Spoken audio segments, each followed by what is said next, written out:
Hello everyone, welcome to back my channel. I hope everyone is having a wonderful day. Before starting the video, please go ahead and hit the subscribe button. At Society, Phyllis is thrilled to be having breakfast with Daniel and Summer, who are just glad she's okay. Daniel needed her to come back to them, especially after Heather. Phyllis complains that Sharon put them through that. She adds that she shouldn't be walking around, she should be in prison. Moving on, Phyllis doesn't know how Michael, her best friend, could take Sharon's case. Daniel and Summer exchange a look. Phyllis promises not to get wound up, and they all focus on what they're grateful for. Christine comes in and says she's heading back on tour and wanted to say goodbye to Daniel. Phyllis asks if she's sure Danny still wants her there. There's a lot of young women around. Maybe he's forgotten about you. Daniel thanks Christine for coming home to help him out. Phyllis touts her instincts. She was the only one who saw the truth all along. Chris will admit for once that she was right about something. Summer points out that pushing Sharon almost got her killed. Phyllis flashes to reading her phone and crashing. Daniel asks, "Are you okay?" Phyllis explains that she flashes back to the accident and the headlights coming right at her. Daniel says Alina warned that her memories may come back from that night. Phyllis definitely remembers that truck trying to run her off the road. Christine asks, "The truck? Do you remember what the vehicle looked like? Is this the first time you've seen it in your flashes?" Phyllis holds up her hands. "What's with all the questions, Christine?" Christine was under the impression she had no memories from that night. Phyllis scoffs, "Like a blackout? That's Sharon's game." Summer asks if she remembers seeing Sharon's silver SUV. Michael catches up with Nick at Newman. He asks if the toxicology report came back.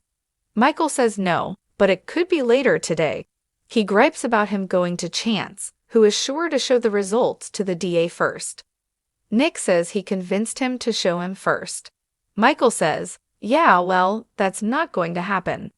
Michael divulges that he told Chance not to tell Nick. How did it look when it came out? Nick says he's making him regret telling him about this. Michael assures that he convinced Chance that it was crucial to tell him, as Sharon's attorney, about the report. Nick is glad. Michael had to make sure it was done the right way so they can use anything that is found. Nick nods, "Ok, I appreciate that." He's glad Michael's in Sharon's corner. Michael warns testing the pills is a long shot. Nick senses something isn't right. Michael shares that concern. Nick and Michael compare notes on feeling torn because of what Daniel and Phyllis are going through, but they both know something is off. Nick says they have to get Sharon out of this before it's too late. Adam arrives at Crimson Lights looking for Sharon.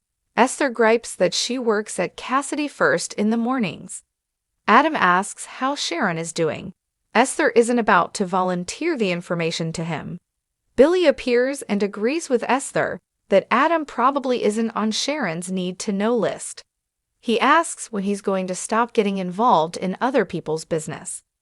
Adam sneers, "Well, I could ask you the same thing." Just then, Sally walks in.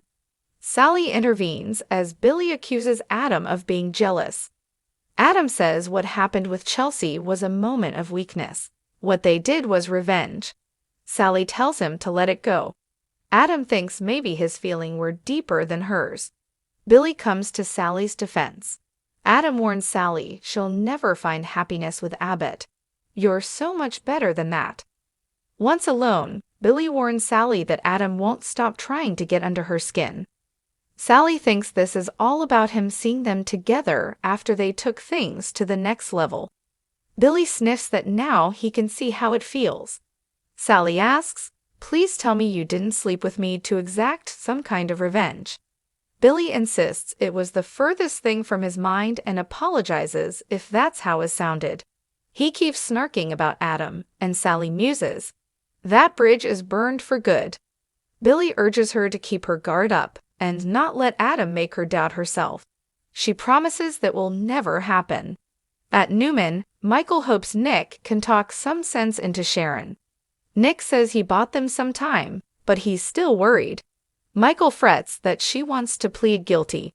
Nick has never seen her want to give up without a fight. Michael and Nick discuss their history and bond. Michael suspects this goes deeper. He feels compelled to stand by Sharon, no matter what she may have done.